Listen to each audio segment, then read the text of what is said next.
Bonsoir à tous les amis, j'espère que vous allez bien, que vous êtes en forme, que vous avez savouré cette nouvelle soirée de Ligue des Champions. On termine la 5e journée, donc on va pouvoir un petit peu se projeter sur le classement, sur les matchs qui restent. Ma foi, le multiplex de ce soir était très sympa, hein. Je sais pas si vous étiez plutôt concentré sur le PSG, sur le Arsenal Bayern. Il y avait aussi l'Atlético Inter qui était sympa. Il y avait aussi du Liverpool, du Real. Donc il y en avait pour tous les goûts. Et après, il y a peut-être aussi des. Je sais quand je parle à un chat de puristes, d'experts, d'hipsters. Peut-être qu'il y en a qui s'étaient chauffés pour voir le Sporting Bruges ou le Francfort. Atalanta, mais au final, si tu as choisi ces matchs, très bien, parce que tu as vu des buts, tu as vu des choses, tu as vu de belles perfs individuelles. Donc, c'est vrai qu'on a vécu pas mal de choses assez réjouissantes ce soir. Franchement, moi, comme d'habitude, j'étais focus PSG et un peu plus peut-être Arsenal-Bayern, même si j'avais le multiplex qui était pas loin. Donc, on a pu voir pas mal d'événements sur les différentes pelouses. Et c'est vrai qu'il y en a, hein, franchement, qui ont des. Il y a des résultats avec de grosses conséquences. Je vois aussi qu'on n'a pas parlé des matchs de 18h45. Alors, forcément, il y avait Monaco qui affrontait le Grand Paphos. Donc, on était focus sur l'ASM. Mais je sais que si je parle de puriste pour du Bruges-Atalanta, on va peut-être aller encore plus loin. On va aller sur des fins scouts, des mecs très obscurs pour aller observer forcément le Copenhague Kairat Almaty qui avait lieu au même moment. D'ailleurs, il y a eu aussi pas mal de buts. En fait, il y a eu beaucoup de matchs où il y a eu des buts, des choses surprenantes, des performances qu'on va devoir analyser. Donc on est là pour ça. En tout cas, j'espère que vous allez bien. Je vois qu'il y a du beau monde ce soir, comme évidemment Brandon, Thibaut, Fils, School Kid, des habituels du chat, Idjari, qui dit slot finito. Bah ouais, c'est vrai qu'on a pu voir les buts, le scénario de ce soir, la défaite de Liverpool 4-1 à Anfield contre le PSV.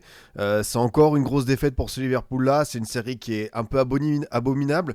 Il y a eu le petit sursaut d'orgueil entre le Real et Aston Villa, mais Liverpool ne cesse de chuter. Et moi qui ai souvent dit que c'était un club qui était plutôt dans une forme de stabilité, qui n'a pas forcément la bougeotte pour ses coachs, je pense que ça sent quand même la fin pour Arne Slot. Même si on peut se dire qu'il reste du temps dans cette saison, que c'est pas fini pour se qualifier en LDC, je pense que pour le titre ça va être très compliqué. Pour la LDC, tu peux être un peu un outsider. Mais la problématique pour moi, c'est qu'il a eu pas mal de temps, enfin il a eu des joueurs, il a eu beaucoup de matchs pour résoudre certains problèmes. Il y a des choses qui persistent et c'est un Liverpool que je trouve à la fois amorphe, apathique. Les buts s'enchaînent trop facilement, il y a une défense qui est absente, il y a un équilibre qui est inexistant. Donc moi pour le coup, je suis pas de la team on jette les coachs très vite, mais je pense que pour notre ami Arne Slot, ça sent quand même la fin. Est-ce que ce sera de lui-même? Est-ce que ce sera plutôt le board de Liverpool qui va le pousser au départ? Après, c'est toujours une question. Tu fais partir Slot, mais qui c'est que tu mets? Il n'y a pas forcément beaucoup de monde qui est disponible sur le marché pour ce poste-là. Il y a bien sûr la possibilité, l'hypothèse Jürgen Klopp pour un retour, mais bon, j'ai l'impression qu'il est en train de faire ces choses du côté de Red Bull. T'as forcément la figure de Steven Gerrard, mais bon, Steven Gerrard en tant que coach, pas manquer de respect. Le joueur, c'est une de mes légendes favorites, mais ça me paraît quand même assez tendu.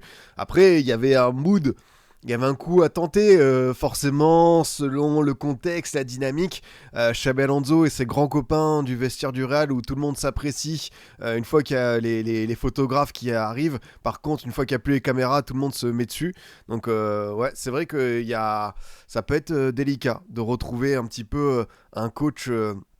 À ce niveau.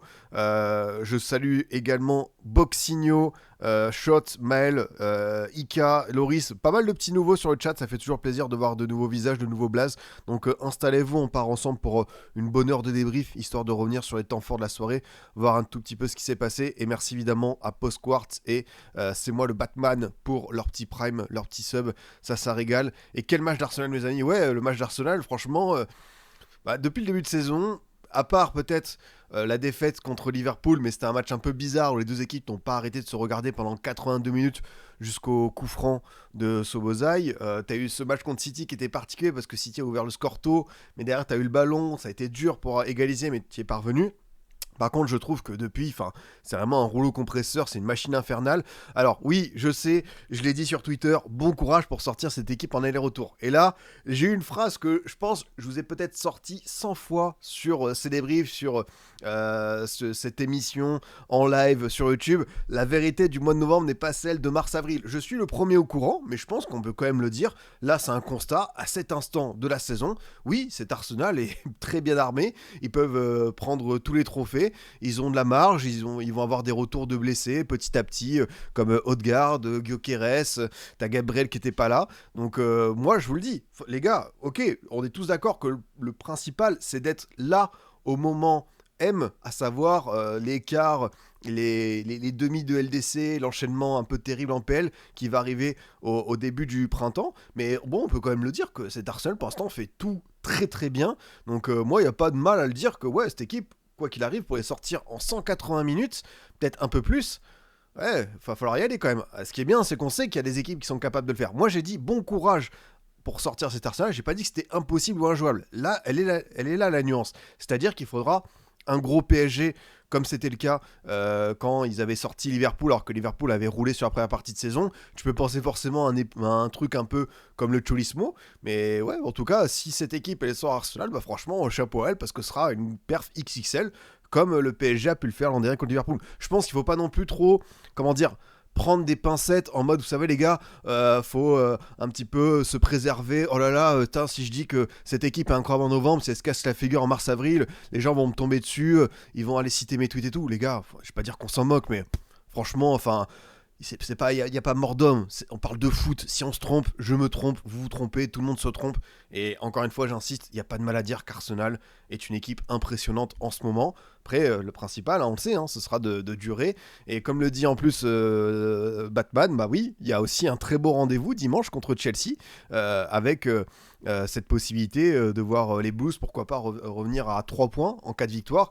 Et quand on voit en plus le match qu'a envoyé Chelsea contre le Barça, moi, je suis assez hypé de voir cette rencontre, même si forcément, qu'est-ce qu'il y aura en face à 17h30 le dimanche, il y aura le bon multi-Ligue 1. Donc c'est vrai qu'il y aura toujours cette tentation d'avoir un regard sur différents écrans. Je vois pas comment Arsenal va baisser de régime à moins d'une défaite à Chelsea, c'est pas un sprint ou un marathon, et quelqu'un a parlé de blessés. Bah, en fait, ce qui me plaît bien, c'est que là, Arsenal, même en ayant des blessés, ils ont quand même un gros rythme au niveau des résultats. Pour le coup, forcément, je pense qu'il y aura des absents, il peut y avoir des joueurs qui manquent à l'appel. Je crois qu'Arsenal n'a pas de joueur qui est concerné par la CAN. Arsenal n'a pas fait la Coupe du Monde des clubs, donc même si t'es jamais à l'abri d'une blessure, d'un pépin physique ou quoi, bah en plus là c'est le cas pour eux, mais ils ont quand même, tu vois, des facteurs qui poussent à te dire que ils vont peut-être avoir moins de blessés que d'habitude. En fait, ce qui les a plombés, c'est à 3 ans, c'est Saliba qui se pète lors d'un match d'Europa League contre le Sporting. L'an passé, c'était Gabriel. À chaque fois, en fait, il a manqué peut-être un, deux gros noms, même contre le Bayern, c'était Gabriel, il était pas là, t'avais Keyword qui était à sa place, donc c'est vrai que pour cette équipe d'Arsenal, l'essentiel c'est de préserver à peu près ce 11 qui est hyper séduisant, mais moi je vous le dis les gars, franchement, le banc c'est quand même pas mal, quand tu vois les travaux qu'ils ont fait. On rappelle, défense titulaire, Calafiori, Saliba, Gabriel, Timber, et en backup, t'as Lewis Kelly, Mosquera, Hincapié, Ben White. Les 4 là que je viens de citer, c'est des remplaçants. Tu fais une défense juste avec ces gars-là, tu peux aller, je pense, en 8ème, voire quart de LDC, je serais pas choqué. Donc non, c'est vrai que on va voir ce que ça va donner, mais ce match me renforce dans l'idée. Et après, pareil, dans l'autre sens, le Bayern a perdu, c'est leur première défaite de ce soir. Évidemment, on va pas les enterrer pour le reste de la saison. C'est aussi le souci, des fois, de faire des analyses à chaud, certaines personnes, des débriefs, tout ça. Moi, j'essaie toujours de prendre un peu de recul. Après, je ne suis pas la personne parfaite en analyse, loin de là. Mais si le Bayern est tombé ce soir, ça ne veut pas dire que c'est une équipe qui est à la ramasse. On sait que le Bayern avait aussi des absents majeurs ce soir, notamment, je pense, Luis Diaz, qui a beaucoup manqué en termes de menaces permanentes sur cette défense des Gunners. Pourquoi pas le jeu en profondeur. On a vu la super passe de Kimmich qui a donné le but de Karl, le seul du Bayern ce soir. Donc voilà, on sait que le Bayern sera au rendez-vous, eux, en mars-avril. Ils seront parmi, je pense, ils seront en quart, parmi les 8 meilleures équipes d'Europe maintenant. Faudra voir quelle sera la continuité de ce très bon début de saison et si tu peux avoir tous tes gars à 100% et en plus, on a parlé que de Luis Diaz, mais il y a quand même, tu vois, hein, je crois qu'il y a 2 joueurs qui peuvent revenir, ils s'appellent Alphonso Davies, Jamal Musiala, je sais pas si vous les connaissez, mais ça peut être quand même assez costaud quoi. Aizen qui demande, t'en penses quoi de Gyökeres? Bah, les débuts ont été compliqués, l'intégration dans le jeu, on a vu un mec pas encore connecté au reste de l'équipe, mais c'est un joueur qui change malgré toute dimension. Alors oui, il a 27 ans. On sait que c'est son défi majeur dans sa carrière, qu'il est passé par pas mal d'étapes, Sampaoli, Brighton, Coventry, le Sporting. Mais je lui laisse encore du temps. Et en fait, l'équipe tourne tellement bien avec et sans lui que je me dis, tu vois, Gyökeres, il va finir par avoir son importance. Et de toute façon, s'il marque des buts déterminants en quart, demi, voire peut-être plus loin, hein, on sait jamais, voilà, on s'en souviendra. Donc je pense qu'il aura son importance en deuxième partie de saison, notre ami Victor, quoi. Tu penses qu'Arne Slot va sauter quand? Bah, on va voir un petit peu les calendriers, tout ça. Je sais que la PL, ils enchaînent la semaine prochaine. Donc tu as des matchs tous les 3-4 jours. Si tu avais eu une semaine sans match au milieu, peut-être que tu aurais eu le timing idéal. Après, si là on imagine qu'il y a un communiqué ce soir ou demain de Liverpool avec Slot qui s'en va et fait média, je serais pas non plus surpris quoi. Et la question du remplacement, on va y revenir quand on évoquera ce sujet, mais je pense qu'il y a quelques pistes que j'ai avancées. Le retour de Klopp, mais il faudra le sortir du groupe Red Bull. Steven Gerrard, la tentation de la légende sur le banc, mais on sait que la carrière de coach de Steven G, elle est pas dingue. T'avais aussi la possibilité, bon, si jamais Xabi Alonso avec le Real et toutes les tensions, l'environnement toxique, mais là, voilà, et je pense pas que ça se passera comme ça. Donc, à voir comment ça va se faire. Bah, tu vois, Mano, il est d'accord avec moi. Euh, hmm. Moi j'y ai pensé, mais bon là ils ont gagné contre l'Olympiakos. Est-ce que Pérez il va être du genre à se coucher dès novembre pour faire partir le coach qu'il a fait venir l'été dernier? Je suis pas sûr. Je suis pas sûr. Les amis, on va aller petit à petit sur forcément les résultats et les incidences au classement. Bah voilà, Arsenal, la seule équipe avec ce perfect, 5 victoires en 5 matchs, un seul but encaissé. On peut voir que le PSG a récupéré la place de deuxième, avec juste derrière le Bayern, et d'autres équipes qui sont à 4 victoires, comme l'Inter et le Real. Et on a donc Dortmund, Chelsea et le Sporting, chapeau à eux, parce que le Sporting on n'en parle pas beaucoup, qui complète ce top 8 à 3 journées de la fin. Donc forcément, il faudra se poser la question, qui peut intégrer ce top 8? Est-ce que City qui a paumé contre Leverkusen? Est-ce que Liverpool peut faire une dernière ligne droite s'ils vont chercher les 3 victoires? Et il y a notamment l'OM au programme, ça pourrait le faire. Est-ce que Atlético, qui avait déjà été dans cette posture... attends, parce que l'an dernier, l'Atlético et le Real, ça s'affronte en 8ème de mémoire. Donc à voir si ça va être le cas. Et ouais, même le Barça, 18ème. Hein. Si le Barça se retrouve barragiste, si on a un petit Barça-Marseille ou Barça-Monaco, ça pourrait être sympa sur le papier. Et évidemment, pas besoin de vous présenter le dernier de la classe. Bouh, l'Ajax qui nous régale hein, avec ce 0 point, le 0 pointé. Assez phénoménal. Ouais, c'est ça, l'Atlético fait top 8 et c'est en 8ème qu'ils affrontent le Real qui avait battu City barrage. C'est ça, en fait, il y a eu un gros choc en barrage et c'est bon, ça m'est revenu la mémoire, c'était bien ce Real City. Non, Monaco est pas sûr de faire les barrages. Non, mais là je disais à cet instant T, tu vois, on pourrait s'imaginer peut-être que si Barça remontait, que Marseille et Monaco étaient dans ce classement, peut-être qu'on les retrouverait. On les retrouverait là. Bon, on va commencer tranquillement avec ce PSG Tottenham. Quand même, on a eu droit à un match assez fou. 8 buts. Pourtant, tu as eu 24 tirs au cours de la rencontre. Tu n'as pas eu énormément d'occasions. Mais disons que Chevalier et Vicario étaient assez généreux, tout comme leur défense. Donc, on a eu un match assez spectaculaire. Par quoi commencer? Bah, Vitinha, quoi. Enfin, oui, c'est vrai que dans le titre, j'ai mis la perfection. Il y a un petit Astérix en mode bon, il y a cette perte de balle sur le but de Colomwani, le deuxième, mais sinon ce gars-là, il déteste la défaite, il a porté son équipe, il a réveillé tout le monde, et moi ce que j'ai apprécié c'est vraiment cette première période du PSG qui est quand même médiocre, notamment l'attaque, tu vois, Morene Jantou, c'est comme Bacola, tu vois, hier mardi. on parle d'un joueur dans un contexte particulier. Bakola était au milieu de terrain, on peut un peu plus le voir. N'Jantou en attaque comme ça, je l'ai senti assez isolé. Et dans ce sens, je me dis que il n'a pas été accompagné non plus parce que moi, N'Jantou, je veux bien qu'on tombe là-dessus, mais ça reste un jeune joueur quand même. Un mec, c'est sa 3e titularisation en pro. C'est pas seulement la première en LDC, c'est aussi un joueur qui découvre le monde pro cette année. Mais tu vois, Barcola et Gvara, j'ai quand même été déçu de leur rapport parce que même si eux aussi, c'est pas des trentenaires, ils n'ont pas une expérience incroyable, ils doivent quand même porter, assumer un certain statut. Et la première mi-temps du PSG, elle est pas bonne. Hein. L'ouverture de score est logique. T'as une équipe qui n'arrive pas à développer son jeu, qui se fait qui a un petit peu du mal face au pressing de Tottenham, qui a du mal même à se rebeller, à trouver le déclic. Et en fait, dans ce genre d'équipe qui a tellement une dimension collective supérieure, on rappelle que des fois, tu as des individualités hors normes. Et un coup, c'est João Neves, un coup, ça peut être Firmino Ruiz. D'autres jours, on a vu Hakimi, Nuno Mendes, on a vu les attaquants l'an dernier, Dembélé, Doué, voire Gvara. Et là, pour le coup, ça a été Vitinha. Vitinha qui a pris le truc à son compte en mode « Ok les gars, on n'est pas bon sur cette première mi-temps, on n'est pas loin d'être ignoble, mais regardez, là je vais vous mettre le top but de la journée, et la frappe elle est magnifique parce que la passe de N'Jantou elle arrive, et vraiment il y a pas de contrôle, elle est fluide, elle va directement dans la lucarne. J'ai adoré ce but parce que j'ai vu que Vitinha, il avait marqué quasiment la moitié de ses buts au PSG en dehors de la surface, et c'est un joueur qui adore ce genre de position, et vraiment étonnant de la part des Spurs de l'avoir laissé avec cette liberté-là. Et pareil, hein, on a vu un PSG qui s'est fait de nouveau, voilà, en plus, est-ce que Kolo Muani qui fait doubler plus passe D, c'était pas le truc le plus étonnant parce que c'est vrai qu'on parle souvent d'ADN PSG, les ex qui reviennent.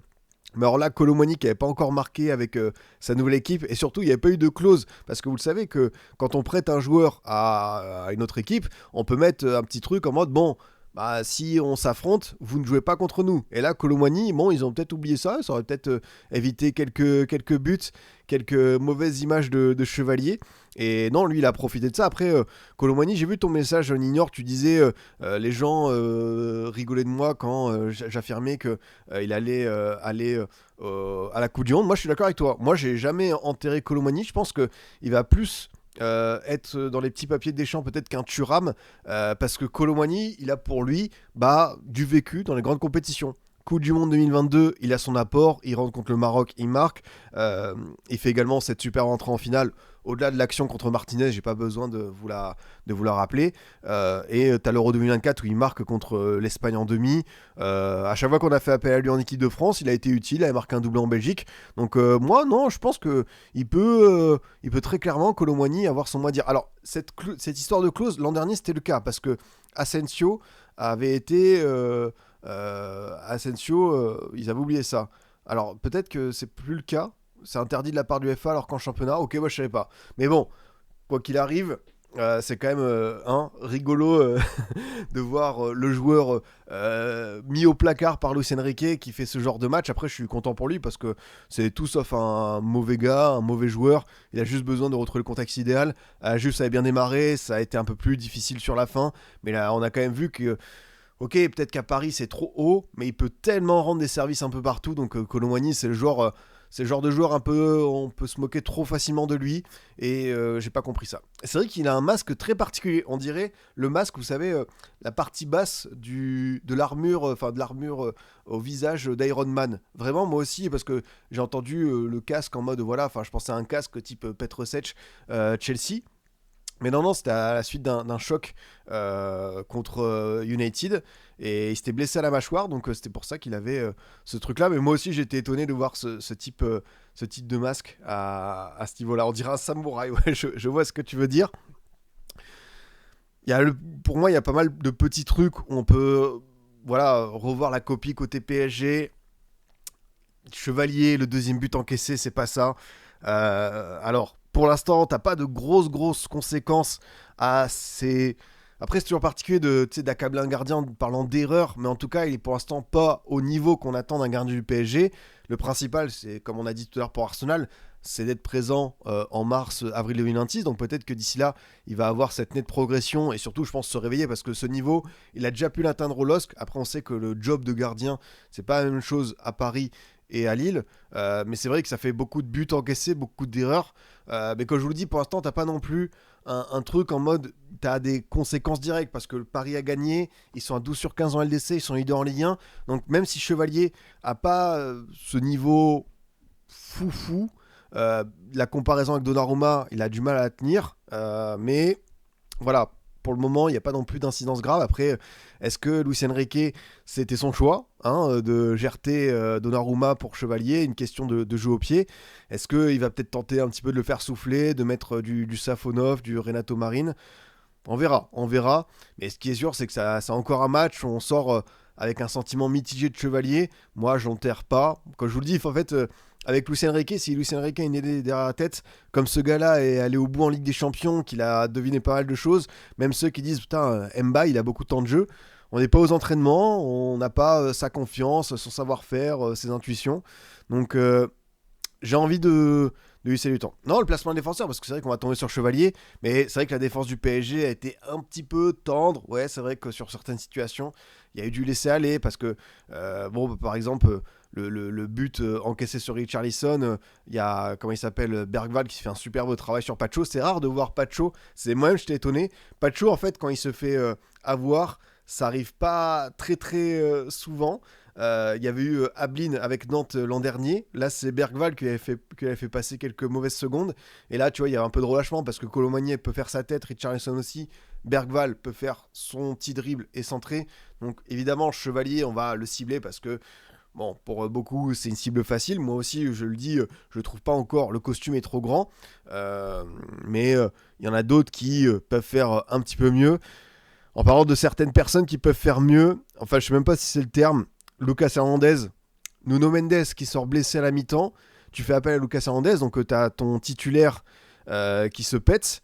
On est à la 92e, il reste 2 minutes de temps additionnel. Tu as, comment ça s'appelle, 2 buts d'avance. Et tu fais ce coup de coude sur Xavi Simons, alors que tu as la VAR et que tu as je ne sais combien de caméras full Dolby 4K au Parc des Princes. Incompréhensible. À moins que Xavi Simons lui doit de l'argent ou ait fait un truc, on ne sait pas. Et encore, même si tu y a ça, règle ça de ton côté, hors terrain, en coulisses. Mais incompréhensible. À 29 ans, t'as pas le droit. Ce que j'ai dit hier sur le petit Bacola avec sa simulation, je compare pas les deux trucs, mais pour vous expliquer, dans l'euphorie, à 17 ans, il oublie encore une fois qu'il y a des caméras, c'est pas la Youth League, il peut se laisser aller. Mais là, Hernandez, c'est 29 ans, c'est fin de match, c'est un contexte qui est incompréhensible. Une insulte sur sa famille peut-être, ouais, mais encore, j'ai pas l'impression que Xavi Simons ait eu le temps de parler parce que le pire c'est que Lucas Hernandez gagne le duel. C'est qu'il gagne le duel, qu'il remet en retrait pour Chevalier. Et à l'heure de la technologie, quand tu sais que le moindre ralenti vidéo, tu peux te faire avoir, bah, la sanction, elle est légitime. Et là, c'est vrai qu'on peut parler de Chevalier, mais ça, pour moi, c'est vraiment l'individualité à pointer du doigt. C'est incompréhensible. Il peut pas. Il peut pas, dans ce contexte, le titulaire qui se pète, lui, ses références, tout ça, c'est pas possible. C'est pas possible parce que vraiment, en plus, le geste est moche et méchant. Enfin, faut le dire aussi, coup de coude comme ça dans le visage. Tu peux péter le nez gratuitement alors qu'il n'y a aucune raison de le faire. Bah, il va prendre plusieurs matchs. Luis Diaz a pris 3 matchs pour son tag sur Hakimi.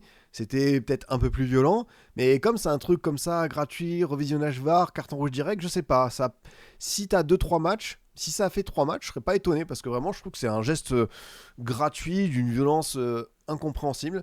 Peut-être que ce sera plus de matchs, ouais. Mais vraiment, une anomalie totale. Et au final, pour revenir sur un peu plus de positif, le milieu de terrain du PSG quand même. On a beaucoup parlé de Vitinha parce que c'est vrai que le premier but est incroyable. Le deuxième, pareil, l'enchaînement à la surface, il a le temps d'enrouler pied gauche, formidable. Le penalty à la fin, c'était logique de lui laisser pour le triplé. Mais même, tu vois, le but de Fabien Ruiz avec la récupération haute de João Neves, la talonnade. Ce que ces trois-là ont fait pour le Paris Saint-Germain en 2025, c'est inouï. Enfin, il n'y a pas de raison que ça ne dure pas l'année prochaine, mais le niveau que ce trio a pu avoir en Ligue 1, LDC avec leur sélection, c'est juste bluffant.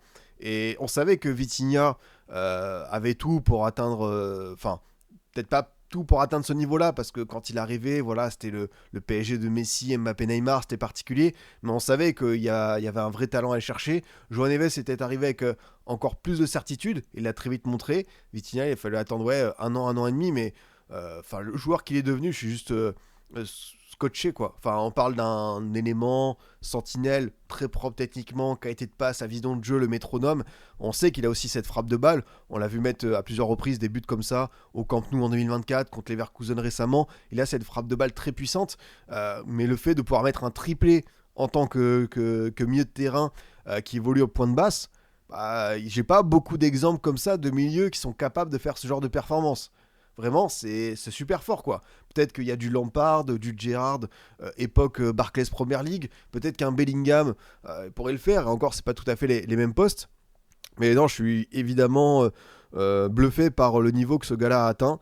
Et ce soir, on a vu un top 3 Ballon d'Or. On a vu un mec qui a dit, voilà, moi, c'était mon classement il y a quelques semaines. Je vous le montre. Et voilà, il a réveillé tout le monde dans une première mi-temps très morose où il n'y a pas grand chose à tirer. C'est lui qui a été l'artificier, qui a tout déclenché, et vraiment il porte cette équipe, donc c'est vraiment assez génial de voir ça. Ouais, Merino récemment, alors c'est vrai que Merino est beaucoup plus proche de la surface, mais en termes de milieu de terrain qui est capable de marquer, tu vois Vitinha, tu vois Neves, tu vois Merino, t'en vois d'autres, mais c'est vrai que c'est assez costaud, quoi. Un avis sur Zaïre Emery en latéral droit. Je trouve qu'il a fait son match, il dépanne souvent dans ce registre-là. Moi, je trouve qu'il est bien revenu aussi au milieu de terrain. On l'a vu faire des matchs très intéressants. La deuxième période contre Barcelone, le match contre Lyon récemment. C'est un joueur qui, je trouve, petit à petit refait surface. Après, est-ce que c'est sa meilleure utilisation ? Est-ce qu'il va pas devoir s'y habituer, parce que le PSG est pas forcément très très chaud pour aller recruter un remplacement à Hakimi. Pourtant, moi, je pense que ce serait bien, parce que Zaïre Emery, je le préfère quand même un petit peu au milieu de terrain. Ouais, Fermin Lopez, Bruno Fernandes, alors c'est vrai qu'ils évoluent encore plus haut que Vitinha, mais c'est pour ça que la performance, je la trouve géniale, quoi. Vraiment, c'est ce qui fait grandement plaisir. On a revu aussi Ousmane Dembélé, ça fait toujours plaisir. C'est la troisième fois qu'il revient. On va espérer qu'il n'y aura pas de rechute cette fois-ci. Ce serait quand même bien qu'il puisse poursuivre, au moins avoir une petite dynamique de match, on reprend des sensations. Après, j'imagine que l'objectif pour le PSG, pour lui, ça va être d'être prêt pour cette fameuse période qu'on rappelle depuis le début de la vidéo. J'ai pas besoin de vous le préciser, maintenant vous savez à quel moment une équipe doit être prête dans la saison. C'est vrai qu'avant, tout le reste, ça peut ne pas compter. Et Kang In-lee, j'ai bien aimé aussi son entrée. Vraiment, à chaque fois qu'on le voit sur le terrain, lui, il se passe quelque chose. Et tu vois, ce soir, j'aurais pas été surpris par rapport à une forme de méritocratie sur ce qu'on a vu des dernières sorties du PSG, avoir Kang In-lee titulaire par rapport à Barcola. On verra ce week-end lors du prochain match du PSG. D'ailleurs, c'est à Monaco. Mais c'est vrai que ce serait bien de voir peut-être un peu plus Kang In-lee avoir un rôle de titulaire en attendant que Barcola règle la mire, quoi. Et du coup, côté Tottenham, t'en prends quand même 5. T'en as pris 4 contre Arsenal. T'as d'immenses difficultés défensives. Pourtant, cette équipe, on voit des choses. On voit des choses. Ça n'a pas été une proposition déconnante. Ils ont beaucoup plus joué par rapport à Arsenal. On les avait plus sortir au niveau du ballon, avoir un pressing un peu plus intéressant. Des joueurs qui ont su se mettre en valeur. Quelqu'un disait Bergval était pas mal du tout. C'est vrai que j'ai bien aimé son match. Colomani, c'est vraiment celui qui sort du lot, parce que impliqué sur 3 buts, et puis toujours bien placé, à l'affût de la moindre perte de balle. J'aime bien sa passe D pour Richarlison. La remise à la tête, je la trouve très intelligente. Richarlison, ce diable qui est à la fois dans tous les bons coups et sur tous les mauvais quand lui il va au combat, et qui marque quand même son petit but. Mais ce qui est fou, c'est que sur le papier, cette défense des Spurs, elle a quand même de très beaux noms, tu vois. Quand je vois Romero, Van de Ven, Porro, Spence, t'as que des internationaux, t'as de la jeunesse, t'as un petit peu d'expérience, t'as des joueurs qui peuvent atteindre, je pense, un niveau, une certaine homogénéité défensive, et pourtant, j'ai l'impression que ça prend souvent l'eau. Donc Thomas Frank, ça va devoir trouver un petit peu la formule miracle pour remettre tout ça à l'œuvre. Et moi, ce qui m'interpelle le plus, c'est qu'en plus, ils ont un banc qui est pas mal, quoi. Palhinha, Simons. Alors, quand je dis banc pas mal, c'est sur le papier. Je sais qu'il y a des formes qui sont pas dingues, à l'image de Xavi Simons. Depuis son arrivée, c'est pas ouf, mais Joao Palhinha, tu vois, j'aime bien. Udogie, Kudus, Odobert. T'as Danso qui est resté là. T'as toujours le bon Ben Davis. T'avais pas Matistel, parce que Matistel, il est pas sur la liste. de la LDC, tu vois. Ça aussi, c'est quand même un choix fort. Mais voilà, peut-être que dans cette équipe de Tottenham, bon, il y a Madison. Ça fait un moment qu'il a enchaîné les blessures, c'est regrettable. Mais pour moi, le vrai joueur manquant, c'est Kulusevski. Kulusevski, quand il va revenir du côté des Spurs et aussi pour la Suède, je pense que ça peut changer pas mal de choses pour cette équipe, quoi. La compo est bonne, j'aurais changé Païnia pour Betancourt. Ouais, je pense que ça peut être ce cas, voilà, quoi. Est-ce que Spence, c'était vraiment pas ouf? Non, Spence, il a fait un prêt de 5 mois, c'était anecdotique. Mais là, pour le coup, il s'est vraiment bien remis. Il a enchaîné la saison dernière. Tu vois, il a quand même réussi à atteindre l'équipe d'Angleterre. Donc, c'est pas rigolo. Mais comme le dit Cheo, c'est vrai que c'est peut-être un peu moins bien en ce moment, comme pas mal de joueurs de cette équipe. Tu vois, Van de Ven, on l'a vu mettre un but de ouf contre Copenhague. Et pourtant, ce soir, j'ai pas eu l'étoffe d'un patron qui peut être, tu vois. Enfin, je trouve que sur le papier, Van de Ven Romero, c'est une charnière qui a de la gueule, mais ce soir, c'est fini avec 5 buts, et j'ai pas ressenti cette crainte d'aller les affronter. Après, on sait que t'avais plutôt des joueurs qui évitent cette zone, Njantou, Barcola, Gvara, mais ouais, j'ai pas... C'est une prestation défensive, encore une fois, inquiétante pour ces Spurs-là, quoi. Donc, on va rappeler le calendrier du PSG pour terminer cette phase de poule de la LDC. Donc ils vont à Bilbao dans 2 semaines. Hop, la trêve, trophée des champions, tout ça. Déplacement Sporting et réception de Newcastle. Donc bon, je pense qu'ils vont faire le job pour être parmi les 8. Je pense qu'il n'y a pas trop de débat à avoir là-dessus, mais on sait que c'est cette place de deuxième qui peut être assez importante pour avoir pas mal de bonus, éviter le premier jusqu'à la finale. Donc tu te dis que par exemple, si tu évites Arsenal jusqu'à la finale, on sait qu'Arsenal sur aller-retour, c'est compliqué. C'est la formule, je vous saoule avec ça. Mais que sur 90 minutes, voilà, hein, on sait que c'est capable. Et après, le PSG, de toute façon, ils vont eux aussi monter en puissance nettement. Il y aura des retours de blessés. Il faudra voir ce qui se passe au mercato hivernal. Mais je pense qu'ils vont réussir à le faire, quoi. Tu penses que ça va faire top 2? En fait, il faudrait que je compare les calendriers des autres équipes. Parce que, par exemple, le Bayern, ça dit quoi? Le Bayern, en fait, ce qu'ils peuvent perdre des points, ils vont recevoir le Sporting. Ils vont recevoir l'Union Saint-Gilloise. Ils vont au PSV. Le PSV qui en a quand même mis 10 à Naples et comment ça s'appelle, Liverpool. Mais si le Bayern enchaîne bien, ils vont peut-être aller chercher la deuxième place. Donc je pense que ça va jouer jusqu'à la dernière journée, jusqu'au 28 janvier. C'est là qu'il faudra surveiller tout ça, quoi. Pour moi, le top 3, c'est clairement le favori pour la LDC. Bah, je suis d'accord avec toi. Alors, voilà, comme d'habitude, il y a des équipes qui peuvent se réveiller. Comment dire, il y a des monstres dans l'ombre. Le Real en LDC, je les mets jamais de côté. L'Inter, faudra que ça progresse quand même un petit peu. Chelsea aussi, ça peut être relou à sortir. Faudra voir dans quel état sont City, Atletico, Liverpool, Barça au printemps. Mais très clairement, oui, sur la première partie de saison, Arsenal, PSG, Bayern, c'est le top 3. Et je pense que c'est le top 3 de beaucoup, beaucoup de monde. Ça, c'est clair et net, quoi. Et Arsenal doit encore aller à l'Inter. C'est vrai que ça peut peut-être se jouer là-dessus. L'Inter, par exemple, qui reçoit Liverpool. Liverpool, putain, et là, ça va être chaud. Oh, c'est vrai que les derniers matchs de l'Inter, ils ont eu raison de faire le 4 sur 4. Hein. Après, je les vois pas faire 0 sur 9. Ils iront prendre leur victoire, tu vois. Ils iront prendre une victoire par-ci par-là. Bah, d'ici 2 semaines, Liverpool, pas sûr qu'ils aient résolu leurs problèmes. Mais c'est vrai que là, l'enchaînement, il est pas mal pour eux. Hein. Et Arsenal, du coup, ils vont affronter Inter. Qui d'autre? Ils vont à Bruges. Je vais pas faire le pur hipster, mais Bruges, on a vu des choses pas mal. Après, Arsenal, c'est d'un autre niveau collectif. Mais peut-être qu'à domicile, ils ont fait chuter Monaco lourdement. Ils ont allé chercher un nul contre le Barça. Peut-être qu'ils ont un petit coup à jouer. Et ensuite, t'as déplacement Inter et t'as la réception du Kairat. Bon, je pense quand même qu'Arsenal sera dans les deux sans trop de soucis, quoi. Et le Real, juste pour voir, parce que bon, ils sont au même nombre de points. Le Real et tous ces joueurs qui s'apprêtent. Oh, le Real City qui arrive dans 2 semaines. Pas mal, hein. Franchement, celui-ci, on a hâte de voir ce que ça va donner. Ensuite, t'as la réception de Monaco et t'as déplacement à Benfica. Est-ce que Benfica aura encore un coup à jouer? Vu qu'ils ont pris du victoire contre l'Ajax, on sait que la qualification peut jouer à 8-9. Faudra voir ça, quoi. Oh, ça va être intéressant. Ça va être intéressant, ce petit sprint entre ces différentes équipes. Un mot, les amis, sur le match de Monaco, ce fabuleux Pafos Monaco.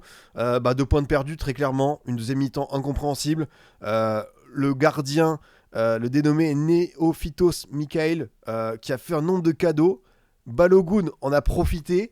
Ils auraient pu être beaucoup plus méchants. Normalement, je pense que je pense qu'il y a toutes les autres équipes de LDC qui affrontent ce Paphos-là ce soir, et surtout la performance du gardien Michael. Je pense que c'est 3-4-0 parce que le mec a fait tellement de cadeaux, c'est fou. Et Monaco, ouais, ils sont un peu tirés une balle dans le pied. Je trouvais que la première mi-temps était pas mal. Ils ont répondu présent. Le défi LDC à l'adversaire à pas sous-estimer. Et la deuxième, je sais pas ce qui s'est passé. Il y a ce relâchement incompréhensible parce que même si la légalisation intervient tardivement, ils ont vraiment été derrière tout le long de la deuxième période. Ils n'ont pas su se rebeller, mettre les ingrédients qu'il faut. Alors Akiush a vraiment été bon sur la première période. Super passe pour Minamino sur l'ouverture du score. L'égalisation quand même les gars. David Luiz, 38 ans, et le coup de casque qu'il met sur le corner, mais c'est un but, il en a mis je ne sais combien. Franchement, des buts comme ça, sur corner, j'en ai vu, j'avais 18-19 ans, et celui-ci, il est magnifique, tellement bien tiré, et du coup, bah, tu te rends compte que David Luiz a encore ce niveau, c'est pas juste un coup de com', même si je pense que d'un point de vue marketing, pour pas faux, avoir un David Luiz dans son équipe, ça permet de mettre pas mal de lumière sur ce 11. Mais ouais, c'est vrai que tu as des visages connus. Hein. On a le fameux Orzic qui avait fait tellement mal avec Zagreb à Tottenham, le Tottenham de Mourinho. Tu as Lucasen, je vous en ai de temps en temps parlé parce que je trouvais qu'il avait fait de vrais bons matchs. On le laissé pour l'instant. Un mec qui est passé par le PSV notamment.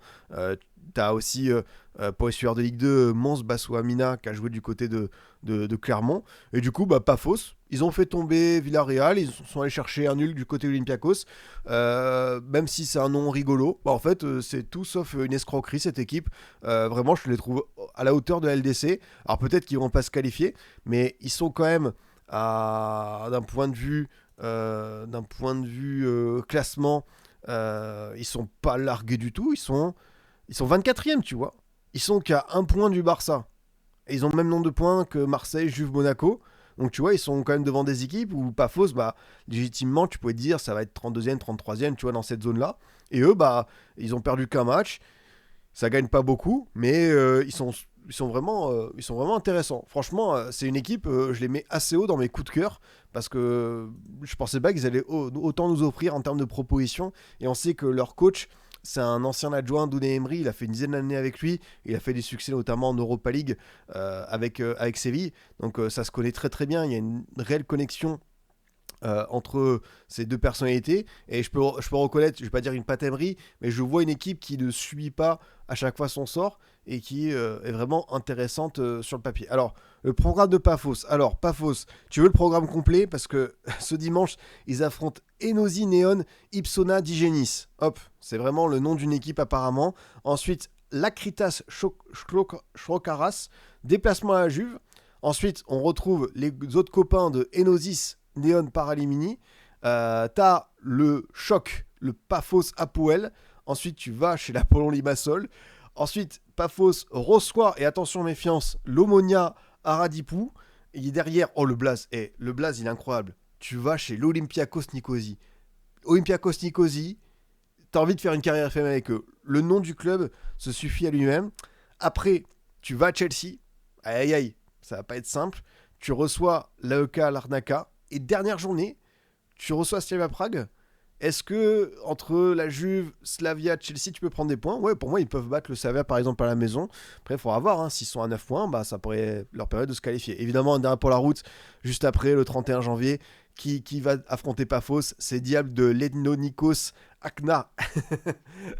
Aïe, aïe, c'est incroyable. C'est incroyable, c'est incroyable. Ah, c'est mon championnat. Après, tu sais quoi? Je vais pas faire non plus le puriste. Là, je découvre des équipes. Je connaissais évidemment de nom par rapport aux précédentes Coupes d'Europe, l'AEK Larnaca, l'Arnautosiste Famagus, l'Omonia Nicosie, Larissa Massol, l'Apollon Limassol, l'Apoel, tout ça. Mais il y a des noms, je suis obligé de les découvrir, hein, parce que l'Ethnikos Akna, voilà, on dirait tellement le nom d'un sort sur World of Warcraft. Donc je suis obligé de reconnaître que je m'incline à ce niveau-là. Donc ouais, Monaco, au-delà du nom rigolo de ses adversaires, des adversaires du club chypriote, bah ouais, j'ai vraiment un sentiment de gâchis et franchement, j'ai pas envie de jeter la pierre sur Pocognoli, mais il est vraiment pas tombé dans une équipe simple à gérer, hein, parce que son premier match c'était le nul à Angers, il y a eu la victoire à Nantes, celle contre Toulouse, t'as la victoire Bodo-Glimt, sinon la série elle est terrible. Hein. Tu perds contre le Paris FC, tu perds contre Lens, t'en prends 4 à Rennes, là tu fais 2-2 et tu grilles un vrai joker. On sait que Monaco va terminer avec Galatasaray et la Juve à la maison, déplacement Real. Je pense qu'ils peuvent, hein. Ils peuvent aller chercher encore 4 points, ça pourrait leur permettre de se qualifier, mais voilà, est-ce qu'ils vont terminer 23e, 24e, ric-rac et affronter du coup un truc archi relou comme potentiellement le Barça ou Liverpool? C'est ça où ça va être difficile, quoi. Mais ouais, j'ai dit, je veux pas accabler Pokéoli. Pourquoi? Parce qu'en fait, c'est toujours la même chose à Monaco, quoi. C'est les joueurs qui ont le pouvoir, c'est les joueurs qui se bougent pas assez. C'est pas un hasard si t'as changé de nombreuses reprises de coach, Kovac, Clément, Hutter, même avant, t'avais du Moreno, t'avais t'as maintenant Pokéoli, et à chaque fois, t'as pas l'électrochoc.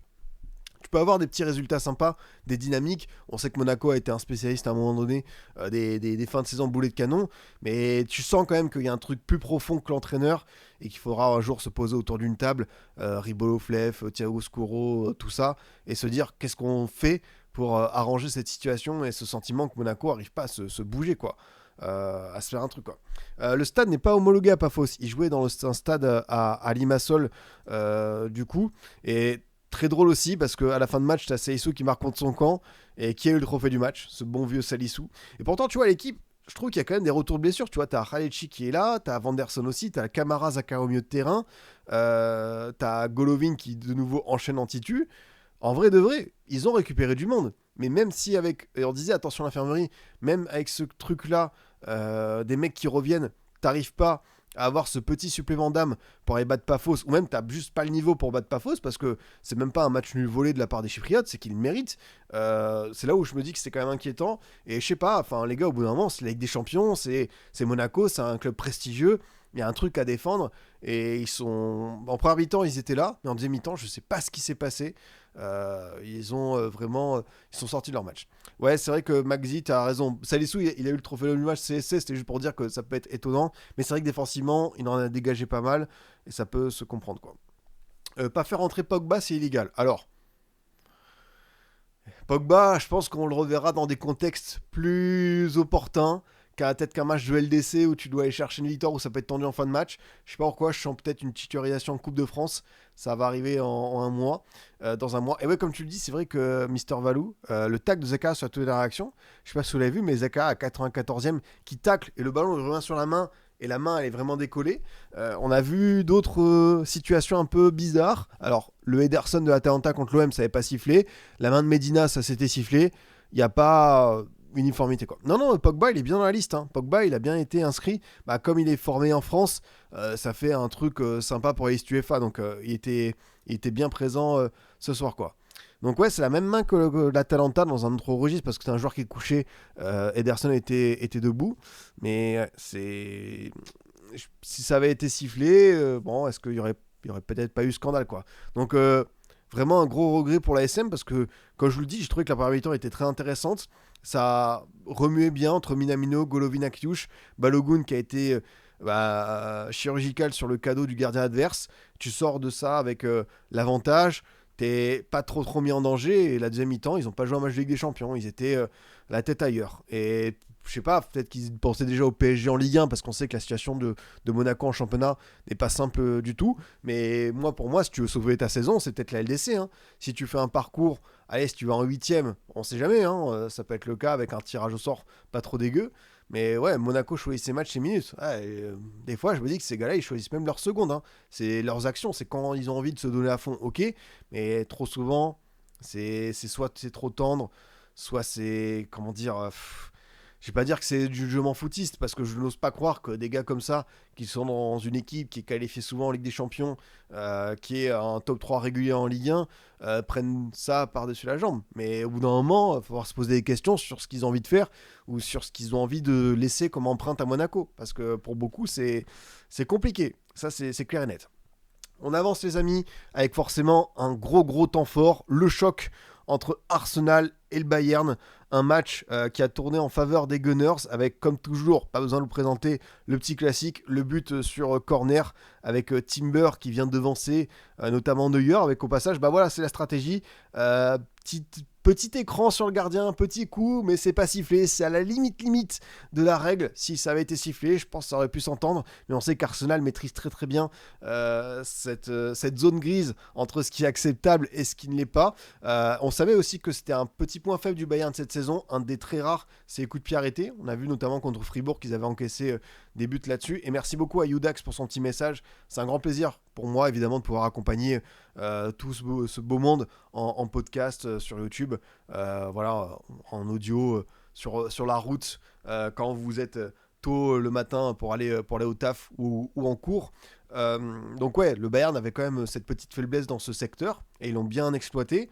J'ai trouvé que le Bayern a eu du mal à rentrer dans son match, mais la première période était quand même pas mal. Derrière, ils ont eu le monopole du ballon. Il y a eu ce but de Lennart Karl qui est fantastique, je l'adore, avec la passe de Kimmich, l'ouverture fantastique pour aller chercher Gnabry, Kimmich qui passe derrière, Lewis Kelly qui est peut-être un des rares petits points faibles d'Arsenal, la gestion de la profondeur quand il y a une ligne haute, enfin même si la ligne haute elle est pas si haute que ça parce que les mecs étaient quand même à 30-35 mètres, mais si tu as un bon manieur de ballon comme Kimmich, ça peut faire la différence et Gnabry met une superbe remise pour Lennart Karl. Lennart Karl, les gars, ça commence quand même à pas mal chiffrer, hein. Lennart Karl, 2008, on parle d'un joueur qui a 17 ans, qui a déjà marqué son deuxième but en LDC, qui a bien enchaîné avec les espoirs allemands, qui a commencé également à marquer en Bundesliga. Il en est déjà à 4 buts et 2 passes dès cette saison en 657 minutes. Pour un jeune de 17 ans, c'est bluffant.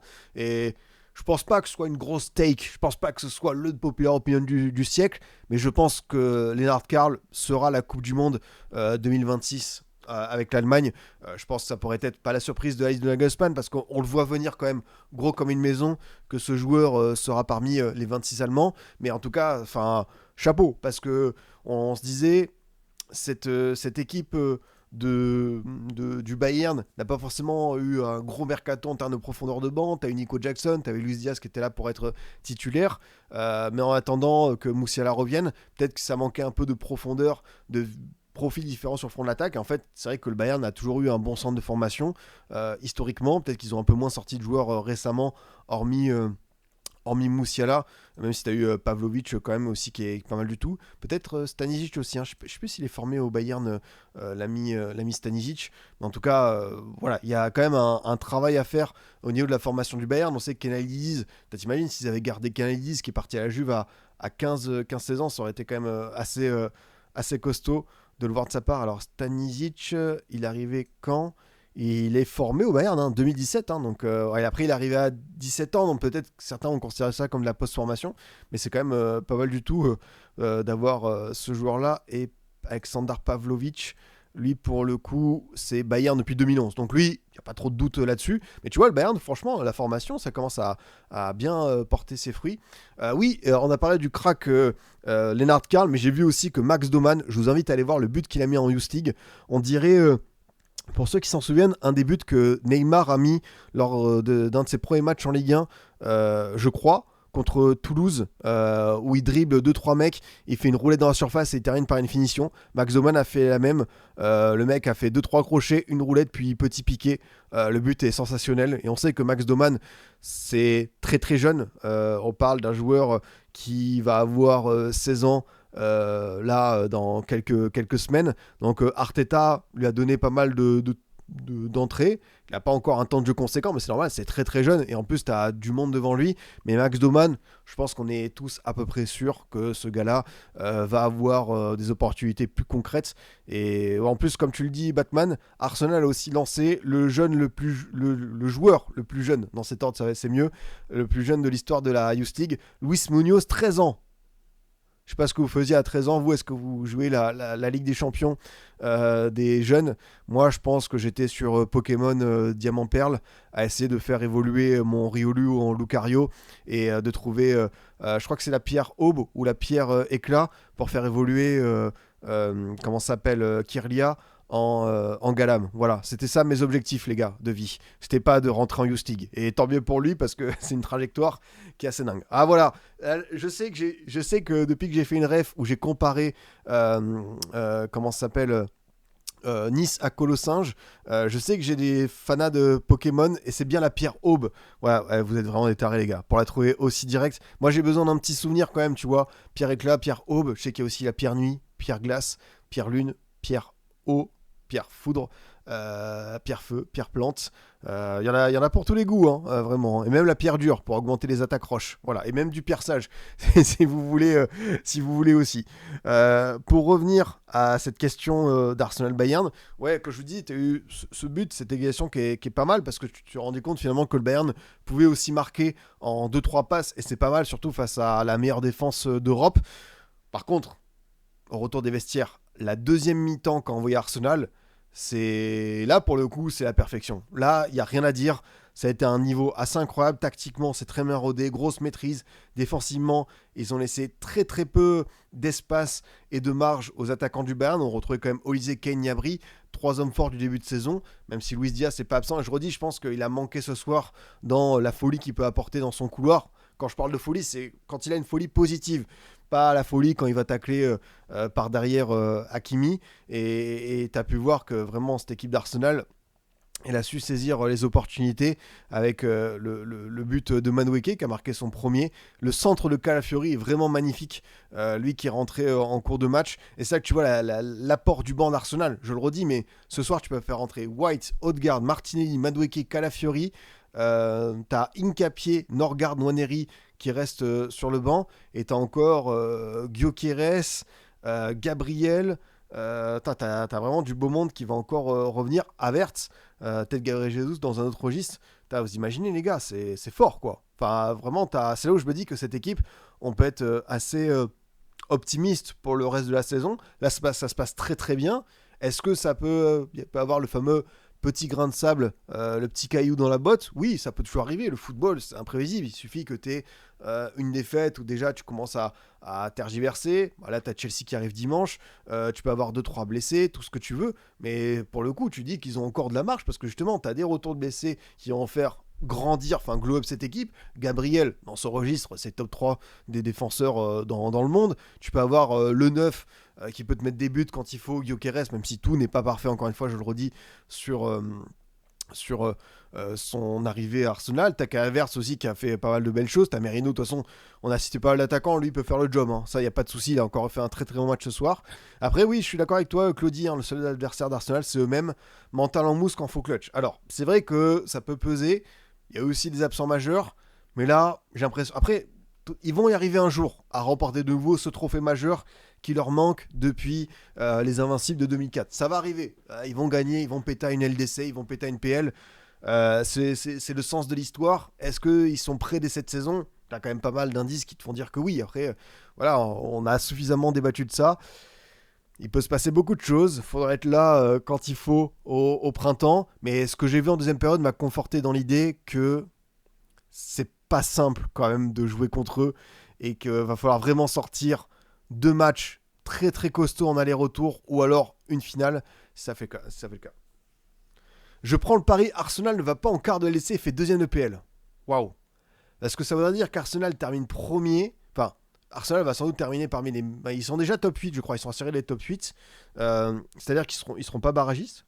Ils vont affronter une équipe en 8ème qui va avoir des barragistes. C'est-à-dire qu'ils vont pas battre cette équipe des 8ème. Ça, c'est une grosse take. Hein. Ça peut arriver. Hein. Donc, on verra si ça se déroule comme ça, quoi. Pose la maison, tu vas dormir dehors, mon copain. Moi, je prendrais pas un risque comme ça. Je pense qu'ils vont gagner une des deux. Les deux seraient quand même assez incroyables. Je pense qu'ils vont gagner une des deux. Laquelle est la plus probable? Je dirais plutôt la PL. Mais en LDC, ils ont la profondeur de banc pour faire bien tourner et avoir l'équipe type bien chaude quand il faut en quart demi. Donc moi, vous connaissez mon avis sur Arsenal depuis pas mal de temps. Je pense qu'ils ont quand même posé des bases assez formidables sous Arteta, qu'il a manqué à la fois pas grand chose et puis aussi des fois un petit peu d'expérience, de jugeote sur certains moments. Là, j'ai quand même l'impression que toutes les planètes sont alignées et qu'ils vont enfin prendre ce qu'ils veulent depuis 2 décennies, quoi. Il n'y a pas de raison contre, à moins, comme on le dit depuis le début, que ce soit eux-mêmes. Mais non, cette équipe, elle est... Ouais, franchement, enfin, le match de Declan Rice, pareil, c'est sacrément fort. Timber, Calafiori sur les côtés, c'est n'importe quoi. Mosquera, j'ai trouvé vraiment bon ce soir. J'ai trouvé au niveau face à une équipe top 3 européenne. Ouais, cette équipe, elle a peu de défauts quand même, hein, faut le dire. Elle est sur le papier, c'est fort sur le terrain. Enfin, moi, ce qui m'a choqué, c'est le match contre Tottenham, le pressing, l'intensité, la rapidité d'exécution. C'est 11 foudres de guerre qui sont tournées vers le même objectif, quoi. Mais ouais, on se le dit, c'est vrai qu'il y a Chelsea qui arrive ce week-end, ça va être bien sympa de voir ce que ça va donner. Et comme je vous le dis, pour le Bayern, c'est une défaite, c'est la première de la saison. Elle fait jamais plaisir. Mais voilà, il n'y a pas mort d'orme. Ils sont très très bien placés pour prendre la Bundesliga, pour être top 8, voire top 2. Donc ce qui va être intéressant, c'est de voir la capacité de rebond de cette équipe. Ouais, ils n'ont pas été à la hauteur du rendez-vous. Moi, j'ai des attentes très très fortes pour le Bayern. Vous savez que sur hors-jeu, c'est l'équipe que j'ai annoncée comme vainqueur de LDC en août dernier. Donc quand j'ai ce genre de performance qui me laisse sur ma faim, forcément je suis pas content. Mais pareil pour le Bayern, ils vont avoir des retours qui vont changer le visage de l'équipe. Et ce soir, ils sont pas ridicules, hein. Évidemment, ils perdent 3-1. C'est juste qu'ils ont été battus par meilleurs qu'eux. Et parce que Arsenal a été dominant dans pas mal de secteurs, quoi. Ouais, la saison de Jurgen Timber, ouais, Timber, c'est un top 3 à son poste. Timber, c'est fou. Le niveau Casgala dans ce qu'il apporte défensivement, c'est tellement sweet, c'est tellement costaud. Sur coup de pied arrêté, il a bien compris ce qu'on attendait de lui. Dans le jeu, l'apport, c'est fort. Il peut rentrer au milieu de terrain. J'aime bien certaines de ses courses dans l'axe, mais aussi sur le côté. Il a une vraie belle relation avec Saka. C'est devenu un latéral moderne plus. Et on sait que c'était peut-être un peu plus un central de base. Mais je trouve son utilisation... de toute façon, on sait que Arteta aime bien, et ça a été une mode pour pas mal de coachs, d'avoir 4 défenseurs centraux, un back fort composé que de ça, avec Calafiori également qui peut être dans ce registre-là.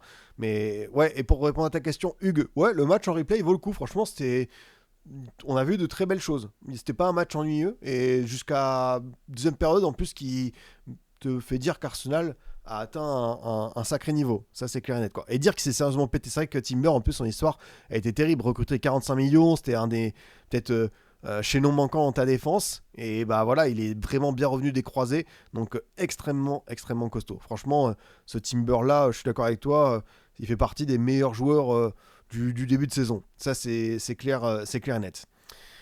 Là, par contre, les amis, on va peut-être être un peu plus négatif. Ça va être compliqué. On va ouvrir la séquence Liverpool. Aïe, aïe, aïe, aïe. Ça va pas être simple du tout. Je pense que c'est la fin pour Slot. Je vais quand même vous le demander en sondage. Moi, j'imagine pas une autre issue. Après, il a la chance d'avoir quand même un effectif sur le papier où tu as de sacrés noms. Mais en fait, pour moi, comme je vous le disais, Liverpool, c'est un peu comme Arsenal. C'est une équipe qui ne change pas ses coachs. Il faut vraiment qu'il se passe beaucoup de choses pour qu'on arrive à faire partir un coach en cours de saison. Dernier, je pense, ça a été Brendan Rodgers quand Klopp l'avait remplacé. Il y a quand même manque, un peu de... C'est un club qui est basé sur la stabilité, même quand les résultats sont pas dingue, on est plutôt sur du temps long, faire confiance à des coachs pour développer un projet. Mais là, moi, Slot, forcément, la période où ça a commencé à perdre pas mal contre Crystal Palace à la dernière minute, Chelsea pareil, j'étais là, ok, c'est une première tempête et je pensais qu'il avait quand même les ressources, les armes pour s'en sortir, parce que je le redis, l'effectif est pas mal. Peut-être qu'il est mal construit, peut-être que le mercato, c'était n'importe quoi, 500 millions, des craquages comme celui sur Isaac, où tu n'avais peut-être pas besoin d'aller là-dessus. Mais voilà, l'effectif a été mal pensé. Peut-être que l'arrivée de Marc Guéhi, qui n'a pas pu se faire dans les derniers instants du mercato, ça aurait pu régler quelques soucis, parce que Marc Guéhi, version Palace, et même Angleterre, je pense qu'il est devant Konaté, voire Van Dijk aujourd'hui, qui sont vraiment plus que l'ombre d'eux-mêmes. Franchement, ils font un peu de peine à voir.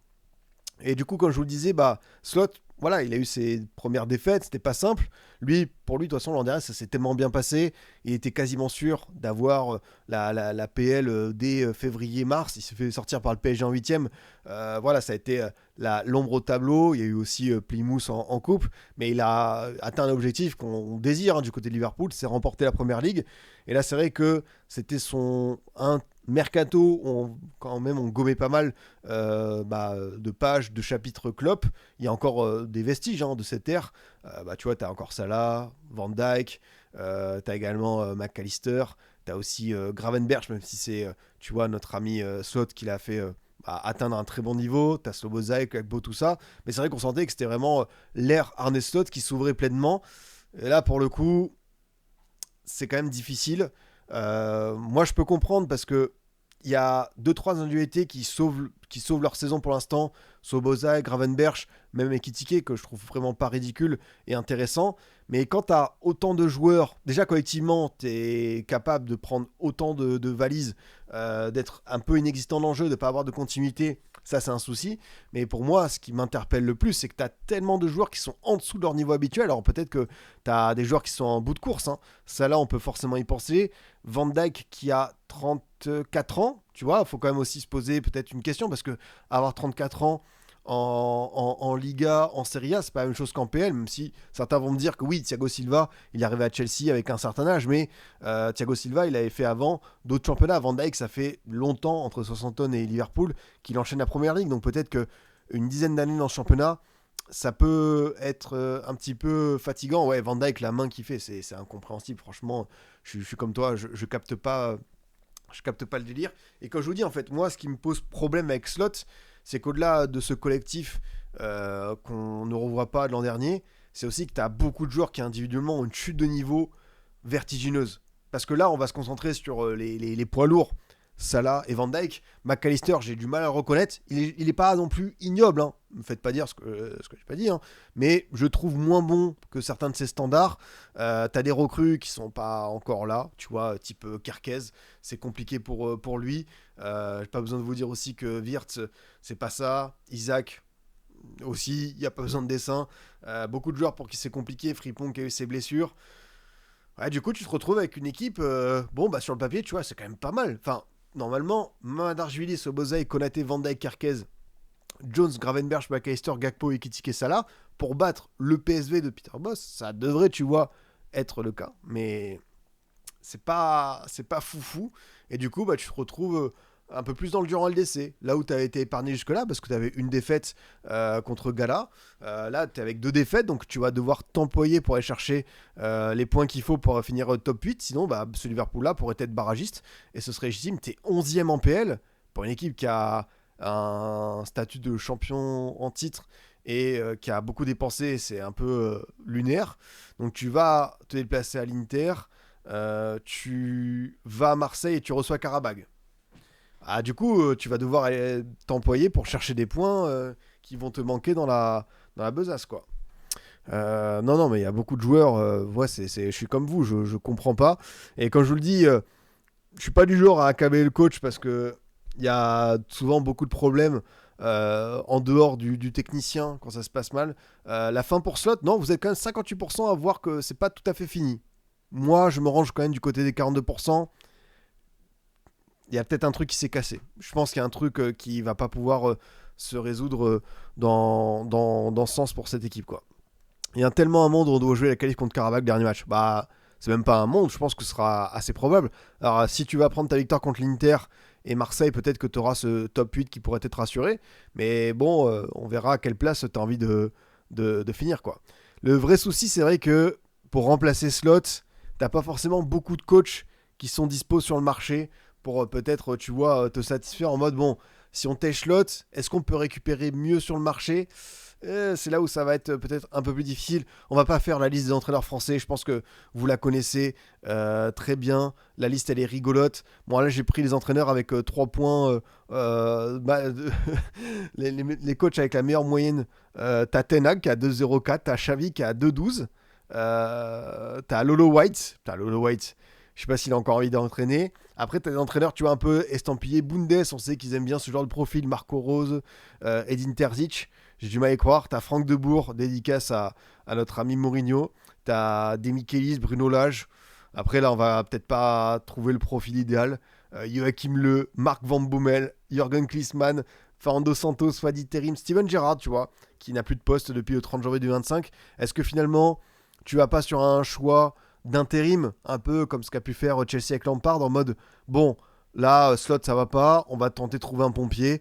Peut-être que d'ici 3 mois, il y aura un coach qui sera libéré. Peut-être qu'on cherchera à sécuriser un coach pour la saison 2026-2027. Mais peut-être que l'option Gerrard, ça pourrait être ça. Oui, je sais, les gars. Antonetti, Guy Lacombe, Pascal Duprat, Comboiré. Allez, envoyez-les-moi, tous les coachs rigolos de Ligue 1 qui sont nos pompiers qu'on adore. Donc, on va voir. Vu que les dirigeants ont bien envie de lâcher les thunes, le rêve c'est d'aller péter Iraola. Oh, Iraola. Alors tu vois, Iraola c'est très très bien, mais pour moi, ce serait plus ça, en mode, après, t'as peut-être ce risque aussi. Iraola, tu tentes de le faire l'été prochain, parce que Iraola, pour moi, il doit avoir quand même sa pré-saison. Arriver en cours de saison, ça peut être difficile. Après, bah, Chelsea avait fait ça avec... c'était moche, hein. Ils avaient fait ça avec, comment ça s'appelle, Graham Potter, qu'ils étaient allés prendre à Brighton. United a fait ça avec Amorim. Est-ce que peut-être Liverpool va faire ça? Simone Inzaghi, ah ouais. Après, Simone Inzaghi, il est en Arabie Saoudite depuis pas si longtemps que ça. Il y a eu cette grosse déception avec l'Inter. Est-ce qu'il est prêt à revenir dans le foot européen? Je suis pas sûr. Mais ouais, comme tu le dis, l'été prochain, c'est mieux. Tu vois, c'est pour ça que l'option de Gerrard, icône du club, mais peut-être pas le coach du siècle, mais pour assurer cet intérim, lui, je pense qu'il serait prêt, évidemment, c'est son club, à donner un coup de main. Peut-être qu'il mettrait en place d'autres choses par rapport à Slot. Je pense de toute façon, l'objectif de Gerrard dans cette saison, finalement, on s'attendait à beaucoup de choses. Ça pourrait être une saison de transition. C'est dur de dire ça, hein. Saison de transition alors que t'es le 27 novembre, que t'es pas largué dans la course à LDC, que même en Coupe d'Europe, tu peux largement faire un parcours. Mais je peux comprendre que l'idée de Gerrard, elle puisse faire du chemin. Moi, je pense qu'ils vont tout simplement faire revenir Klopp. Ouais, mais est-ce que Klopp, il a envie, tu vois, de revenir? Comme je te dis, il est avec Red Bull. Lui, son travail, c'est d'observer Ilan Kebal, Moses Simon et Otavio et Nkambadio, quoi. Peut-être qu'il va pas se concentrer de suite sur un projet de retour à ce niveau-là, quoi. À Liverpool. Même si je pense que la tentation peut exister. Après, voilà, lui, il est quand même parti de Liverpool bah, alors qu'il pouvait continuer. C'est juste qu'il a senti une fatigue. Est-ce qu'il est prêt à remettre les mains dans le cambouis dans une équipe qui est malade? Je suis pas sûr. C'est pas le contexte opportun, quoi. Mais en tout cas, ouais, de ce que j'ai vu ce soir, bah, il y a eu une forme de renonciation encore une fois. Et c'est ouf, hein, mais depuis ouais, cette défaite à Crystal Palace, t'as perdu à Galatasaray, t'as perdu à Chelsea, t'as perdu contre United, t'as perdu à Brentford, t'as reperdu contre Palace, t'as eu cette accalmie, Villarreal, et après, derrière, t'as perdu contre City 3-0, 3-0. Ah, là, t'en prends beaucoup, tu prends 10 buts en 3 matchs, tu marques plus beaucoup de buts. Enfin, c'est vrai qu'il y a des vrais mots sur cette équipe. Ça va être délicat. Je vois pas ce que Steven Gerrard peut apporter de mieux que Slot. En fait, c'est pas tellement la question de ce que Gerrard peut apporter, mais peut-être c'est dur pour Slot arrêter l'hémorragie qui est en train de se passer, quoi, parce que Slot trouve pas les solutions. Ça peut être, tu vois, le pansement le pansement qui s'en va très très vite, qui tient pas la route. Mais voilà, je pense que ça peut se poser comme question. Et comme je le dis, moi je suis d'accord avec toi, dans Stan, hein, j'ai évoqué cette possibilité. Peut-être, et ça c'est très tordu, que Xabi Alonso, pour qui l'institution réelle, ou comme sur Hors-jeu, quelqu'un nous a dit, la constitution réelle, c'est compliqué avec un vestiaire où on sait que c'est pas simple hein, d'évoluer quand t'es coach, que tu veux faire bouger les lignes. Peut-être que oui, Xabi Alonso, dans 2 mois, il est plus là, mais ça va pas être évident. Non, non, c'est pas officiel que Slot est viré, c'est vraiment des hypothèses, mais moi je vois quand même une dynamique qui est pas dingue. Alors justement, calendrier Liverpool, avant l'Inter, tu vas à West Ham, tu reçois Sunderland et tu vas à Leeds. Là, normalement, c'était Liverpool, tu dois faire 9 sur 9. Mais est-ce que c'est Liverpool malade? Ce qui est bien, c'est qu'ils ont un calendrier abordable. Peut-être que si Slot, il sort la tête de l'eau à l'issue de ces matchs, on pourra se dire, ok, on lui laisse une chance. Mais bon, c'est vrai que tu vas encore avoir un beau calendrier derrière, hein. T'as l'Inter, t'as déplacement à Tottenham, t'as Arsenal début janvier. Ensuite, tu vas jouer Marseille, Newcastle, City, Karabakh. Ouais, là, ça va être costaud, hein. Le début d'année va être assez dense, quoi. Ça va pas être simple, quoi. Liverpool est en très bonne santé financière. Pour le coup, ils ont fait des craquages, mais tous ont dit que c'est un club qui a vraiment bien géré ses économies, ses finances sur ces dernières années, et c'est justement pour ça qu'ils ont pu se permettre de faire des folies. Mais Liverpool, vraiment, ça fait partie des clubs extrêmement bien gérés en Angleterre. Ça, pour le coup, il n'y a rien à dire là-dessus. Il y en a d'autres qui se sont brûlés les ailes. Eux, c'est pas Icar. Eux, ils ont plutôt été malins là-dessus. Je sais qu'on a SC Eshga qui est supporter des Reds. Je pense qu'il peut confirmer mes propos. S'ils les infirment, ça veut dire que je suis un piètre journaliste sportif qui comprend mal l'anglais, qui comprend mal les infos, mais je sais que Liverpool, c'est vraiment bien géré par Fenway, quoi. Non mais oui, Wirtz, Isaac, normalement c'est le renfort. Dans un monde idéal, c'est très très bien. Sauf que derrière, bah, t'as Isaac qui arrive en même temps qu'un Ekitike qui avait déjà fait de belles choses. T'as Wirtz qui s'adapte pas à la PL. Non mais très très vite, c'est vrai que c'est la boule de neige qui est derrière un goal que t'arrives pas à arrêter, quoi. Donc c'est pas évident du tout. Et évidemment, on a beaucoup parlé de Liverpool, mais chapeau au PSV, je l'ai dit, hein, ça fait un deuxième gros score en LDC cette saison. Ils en avaient déjà mis 6 à Naples. Et du coup, le PSV est 15e, voilà.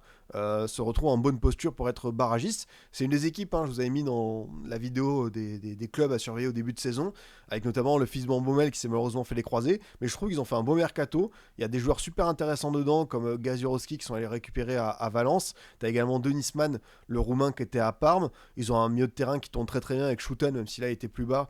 Sabaeri, Verman, tu as aussi, tu vois, Ricardo Pepi.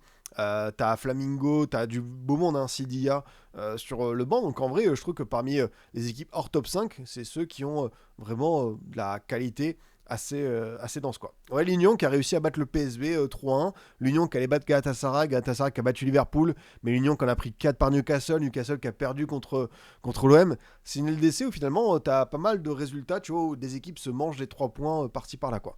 Donc c'est assez intéressant et bravo à cette équipe parce qu'à chaque fois que je les vois, je trouve que c'est un football cette saison assez intéressant, convaincant.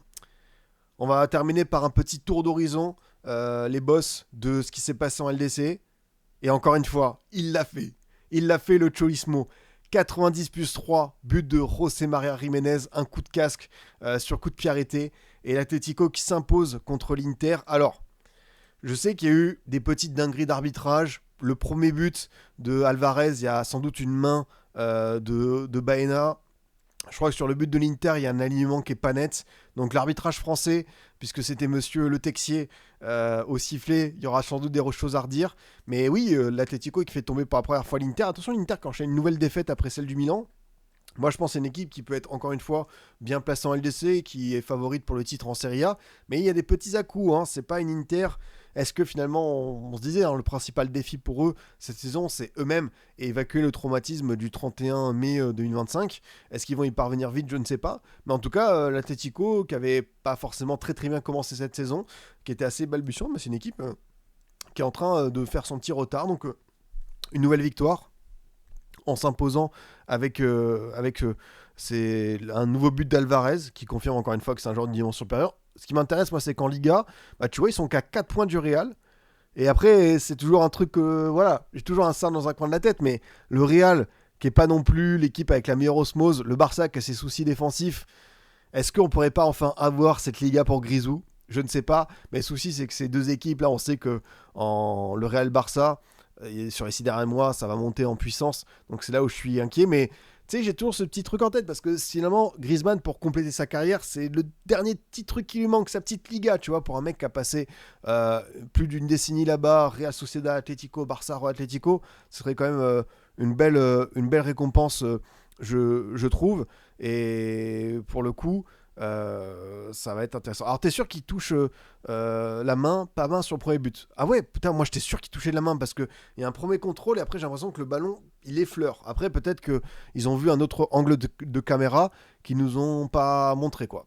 Après, oui, Atletico c'est une équipe de choker donc j'ai pas envie non plus de leur donner pleinement confiance pour cette Liga, mais tu vois, il y a Villarreal aussi qui a 29 points. Peut-être qu'il va avoir un duel, un truel qui pourrait, un trio, un quatuor qui pourrait disputer le titre. Ce serait pas mal, même si je pense que bon, à un moment donné, ça va peut-être se détacher. Mais ouais, c'est vrai que l'Atlético, il y a un petit Real Barça qui arrive.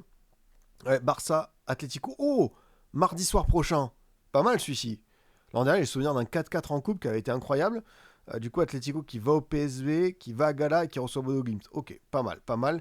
Et t'auras au milieu de la Super Coupe d'Espagne avec le match contre le Real. Donc ça, au moins, on est fixé. Mais non, non, franchement, sur le papier, en fait, moi, ce qui me plaisait que cet Atlético 2025-2026, c'est qu'ils avaient fait un beau mercato. Ils avaient vraiment dégainé sur le marché des transferts pour renforcer l'équipe. Il y en avait besoin de 109 avec Baena, Cardozo, Ruggeri, Anco.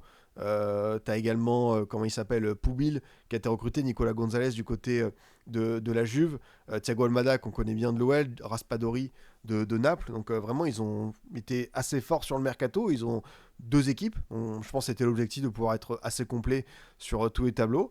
Et voilà. En plus, pas besoin de nous présenter l'animal, le Cholismo.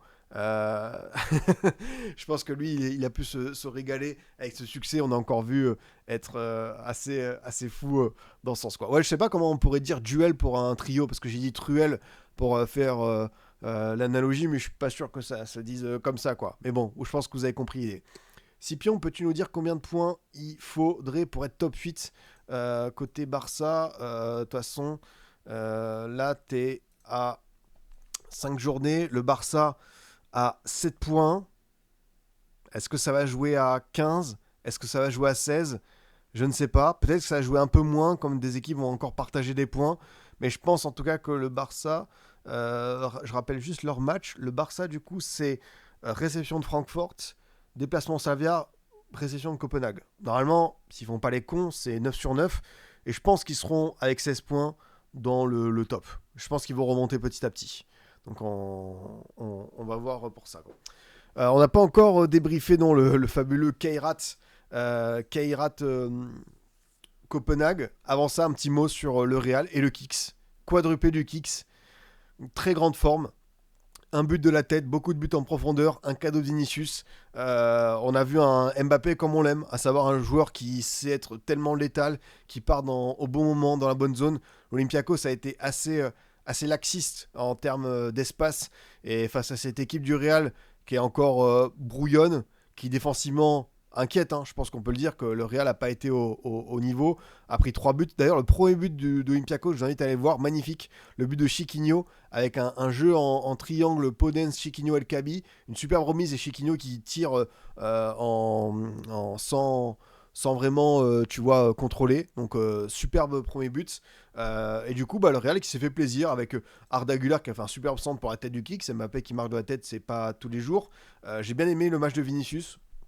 Je l'ai trouvé connecté à Mbappé, je l'ai trouvé vraiment dans un bon mood. On sait que Vinicius, les humeurs, ça peut être particulier, même pour toute cette équipe du Real. On sait que voilà, j'imagine que Rodrigo et Bellingham sur le banc, ça a dû bouder. Rodrigo qui n'est pas rentré. Après, de toute façon, c'est un mercato et c'est un effectif où il y a trop de monde à certains postes offensifs, tu vois. Parce que là, t'avais Vini, Mbappé, t'avais Camavinga qui était dans un double pivot avec Chouameni, t'avais Güler et Valverde pour compléter un petit peu le quatuor devant. Et du coup, sur le banc, t'avais Bellingham, Fran Garcia, Ceballos, Brahim Diaz, Hendrick, Rodrigo, Gonzalo Garcia aussi. Enfin, t'as trop de monde, quoi. Il va falloir trancher pour eux. Et en plus, t'as pas Mastantuono qui est blessé, qui a une pubalgie. Donc pour ce Real-là, malheureusement, c'est un casse-tête. Et du coup, tu frustres des gars. Et pour le coup, je pense que Florentino Pérez aurait dû être plus sévère et faire partir un ou deux mecs. Parce que là, c'est difficile. C'est difficile de composer avec ces têtes brûlées. Mais sur le terrain, pour le coup, j'ai vu une vraie réaction après le fameux match contre Elche, même l'ouverture du score de Olympiakos. Offensivement, c'était vraiment spectaculaire. J'ai vraiment bien aimé quand je vous dis Mbappé quadruplé. J'ai pas besoin de vous dire qu'il a fait un très bon match. Mais ouais, j'ai vu un joueur. T'as Olympiakos qui laisse Mbappé partir seul 35 mètres. Enfin, c'est erreur de débutant. Grossière erreur. Grossière erreur.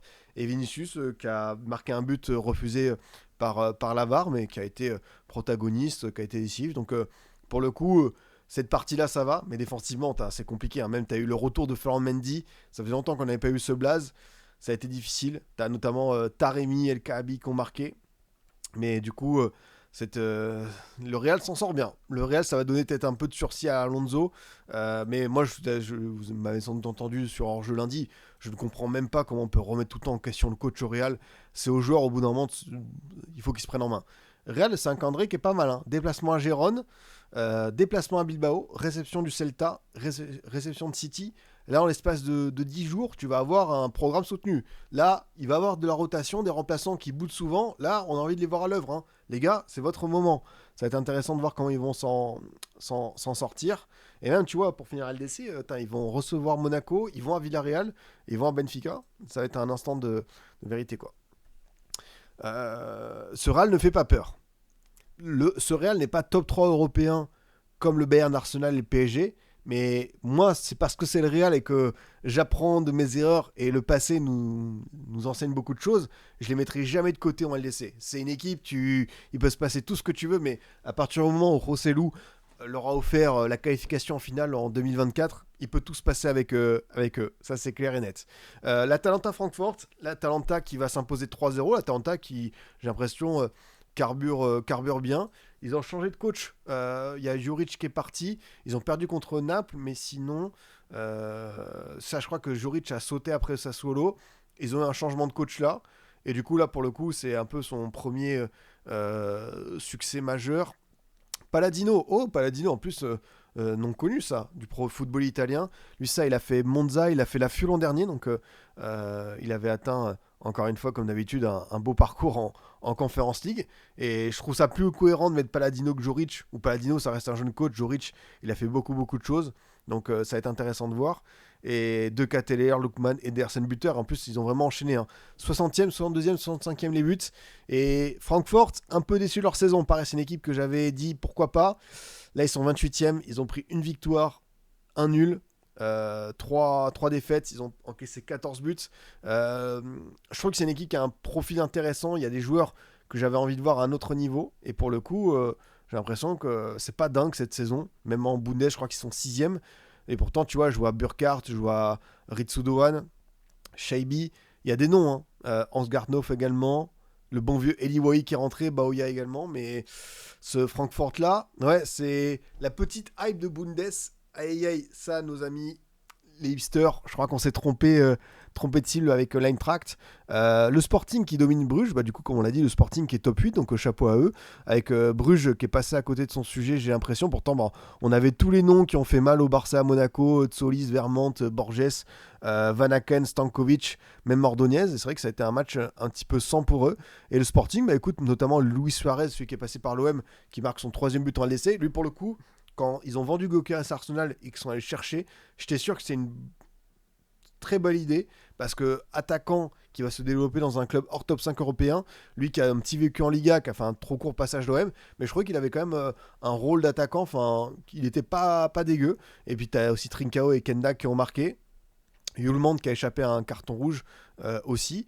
Et on a vu un Sporting pas ouf contre l'OM mais gagné. Et là, on a vu un Sporting prendre les 3 points et aussi être bon dans le jeu. Donc chapeau à eux.